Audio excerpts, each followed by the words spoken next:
एक वाकया सुनाता हूं। कुछ दिन पहले, बहुत पुराने जमाने की बात है, हमारे देश की, हिंदुस्तान की बात है। एक शख्स था, बहुत बड़ा कंजूस था, बहुत ज्यादा कंजूस था। वो अपने पैसों को तकिए के अंदर, तकिया जैसा एक बटवा बना करके उसमें भर के रखा था और उसी तकिया को लेकर के रात में सोया करता था। और वो उन पैसों को अपने अहलो अयाल में, अपने बीवी बच्चों में खर्च भी नहीं करता था, बल्कि सिर्फ उसकी फिक्र थी जमा करने की, खाने की या खिलाने की फिक्र नहीं थी। कुछ अरसा गुजर जाने के बाद उस साहब का इंतकाल हो जाता है। वो साहब दुनिया से चल बसते हैं। दुनिया से जब चले जाते हैं तो उनके बेटे से लोगों ने कहा कि यह तुम्हारे बाप का खजाना है, इस तकिए के अंदर भरा हुआ है, सिक्के भरे हुए हैं, तुम इन पैसों को अपने पास रख लो, तुम्हें काम आएगा। बेटा ने कहा कि मुझे उन पैसों से कोई काम नहीं लेना, वो पैसा मेरा कोई काम नहीं आ सकता। मेरे वालिद ने अपने जिंदगी में उन पैसों से मुझे अच्छा से अच्छा खाने नहीं दिया, अच्छा से अच्छा पहनने नहीं दिया, ऐश करने नहीं दिया, तो मैं उनके मरने के बाद उनके पैसे से क्यों खाऊं, उनके पैसे से ऐश क्यों करूं, इसलिए मैं उनके पैसों को नहीं लेता। चुनांचे जब उसका वसूल दे दिया गया, कफन पहना दिया गया, जब उनको कब्र के गड्ढे में उतार दिया गया तो पैसे की सिक्कों की उस थैली को भी कब्र में रख दिया गया, दिरहम दीनार के उस थैली को भी कब्र में रख दिया गया और कब्र में रखने के बाद कब्र को बंद कर दिया गया। कुछ दिन गुजर जाने के बाद उसके बेटे को पैसों की सख्त जरूरत हो जाती है, सख्त जरूरत पेश आ जाती है। अब वो नौजवान बेटा सोचने लगता है कि काश अपने वालिद का खजाना अगर पास में रख लेते, वालिद साहब का खजाना पास में रख लेते, तो आज की इस मुसीबत की घड़ी में, आज की इस दुख घर की घड़ी में वो पैसा मेरा काम आ जाता, वो पैसा मेरा काम आ जाता, उन पैसों से हेल्प हो जाती, मदद मिल जाती। ये सोचने लगता है, दिल में ख्याल आता है कि अभी तो वो पैसे वालिद के कब्र में मौजूद ही होंगे, अभी भी वो पैसे वालिद के कब्र में मौजूद ही होंगे, क्यों ना कब्र खोद करके उन पैसों को निकाल लिया जाए, मेरी मुसीबत भी खत्म हो जाएगी, दिक्कतों भी दूर हो जाएगी, प्रॉब्लम सॉल्व हो जाएगा, परेशानी हट जाएगी अगर मैं उन पैसों को कब्र से निकाल लूं। चुनांचे इधर बेटे के दिल में ख्याल आता है, बेटा इरादा कर लेता है कि चलो अब्बू का कब्र खोद करके पैसा निकाल लेता हूं। इत्तेफाक से वो नौजवान जब इरादा करता है, शाम होती है और शाम होने के बाद वो कब्रिस्तान को जाता है, कब्रिस्तान को जाता है और अपने वालिद के कब्र को खोदता है। वालिद के कब्र को खोदने के बाद वो अजीबोगरीब मंजर देखता है। वो देखता क्या है कि जिस थैली को अपने बाप के सिरहाने रख करके कब्र को बंद कर दिया था, वो थैली तो है लेकिन थैली खाली पड़ी हुई है। वो नौजवान देखता क्या है कि उसके बाप के पूरे बॉडी के अंदर, पूरे जिस्म के अंदर वो सिक्के चिपके हुए हैं, सिक्के बैठाए हुए हैं। वो बाप के जिस्म को देख करके परेशान हो जाता है। वो नौजवान सोचता है कि ऐसा क्या मामला है कि मैंने उन पैसों को थैली में कस करके वालिद के कब्र में रखा था, जिस थैली में उनके पास पूरे हयात रही, पूरी जिंदगी रहा, आज थैली खाली है, पूरे सिक्के उनके जिस्म में चिपका हुआ है, जिस्म से जुड़ा हुआ है। वो बेटा सोचने लगता है क्यों ना अब्बू के जिस्म से पैसों को निकाल लिया जाए, अब्बू के जिस्म से पैसों को ले लिया जाए। चुनांचे किताबों के अंदर लिखा है कि उनके बेटे ने 2 अंगुली से उन सिक्कों को छूता है, 2 अंगुली से उसके सिक्कों को छूता है, 2 अंगुली से जो ही सिक्के में हाथ लगाता है, उस सिक्के की जलन इतनी थी, उस सिक्के के अंदर इतनी तापिश थी, सिक्के के अंदर इतनी गर्मी थी।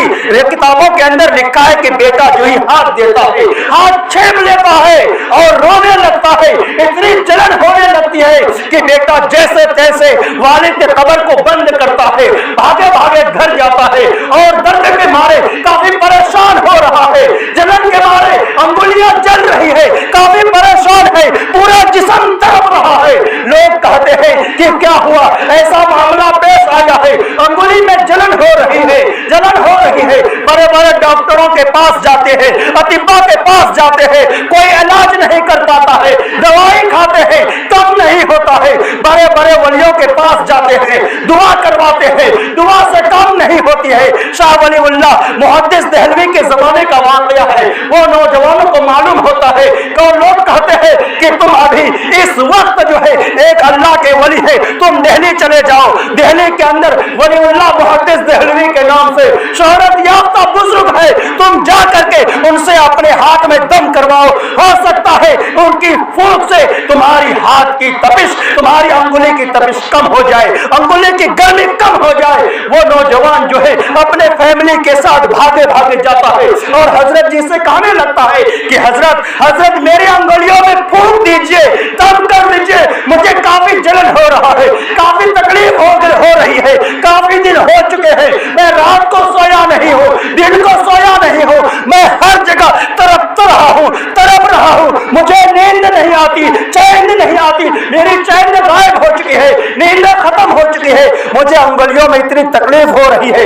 हजरत उस नौजवान के हाथ को लेते हैं, पर करके दम कर देते हैं। दम करने के बाद हजरत कहते हैं कि बेटा क्या कुछ कम हुआ है? वो नौजवान कहने लगता है कि नहीं हजरत कम नहीं हुआ। हजरत फिर दोबारा दम करते हैं, दम करने के बाद फिर हजरत कहते हैं कि बेटा अब बताओ कुछ कम हुआ है? फिर वो नौजवान कहने लगता है कि कुछ कम नहीं हुआ, हजरत कुछ कम नहीं हुआ।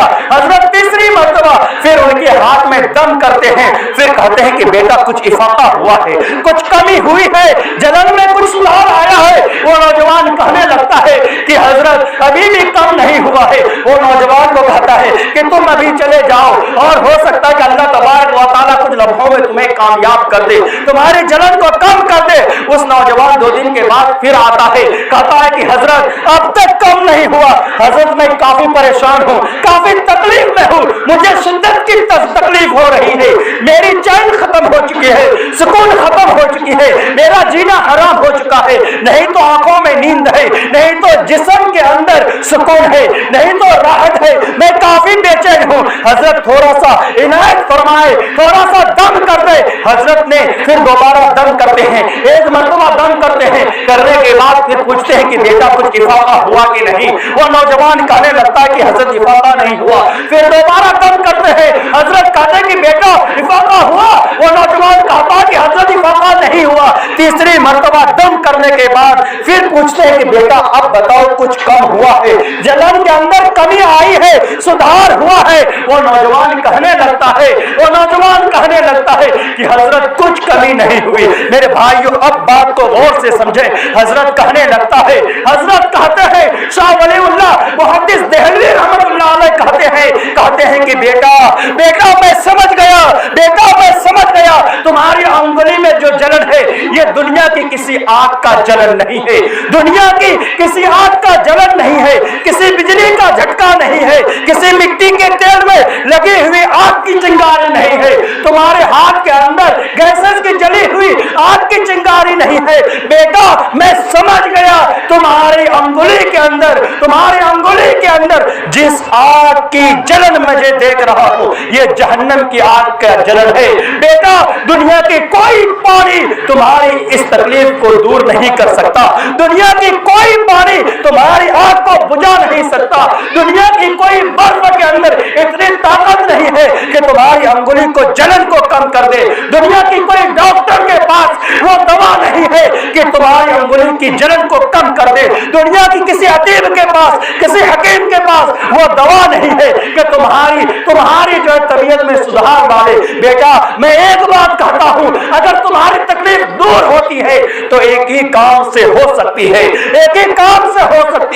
हजरत ने कहा कि बेटा, हजरत कहते हैं, शाह वलीउल्लाह मुहद्दिस देहलवी कहते हैं कि बेटा तू एक जंगल में चला जा, जहां पर कोई इंसान ना हो, तो अपने रब के सामने तौबा कर, तो अपने रब के सामने गिरगिरा, अपने रब के सामने रो कर दुआ कर, तौबा कर, खुदा का जिक्र कर, नमाज में मशगूल हो जाए। जब तू रोने लगे, जब तुम्हारे आंखों से अश्क निकलने लगे, तुम्हारे आंखों से आंसू निकलने लगे तो तुम उन आंसुओं को बेटा तुम अपने हाथ में लगा लेना। दुनिया के अंदर वही पानी है जो हमारी तकलीफ को दूर कर सकती है, वरना कोई पानी के अंदर ताकत नहीं है कि तुम्हारी तकलीफ को दूर करे। वो नौजवान चला जाता है, रब के सामने तौबा करता है, इस्तिग़फ़ार करता है, रोता है, गिड़गिड़ाता है और खुदा ताला से मुनाजात करता है, रो रो के करता है। जब उस नौजवान की आंखों से आंसू निकलता है तो नौजवान अपने आंसुओं को हाथ में लगाता है तो नौजवान ठीक हो जाता है। मेरे भाइयों, कहने का मतलब यह है कि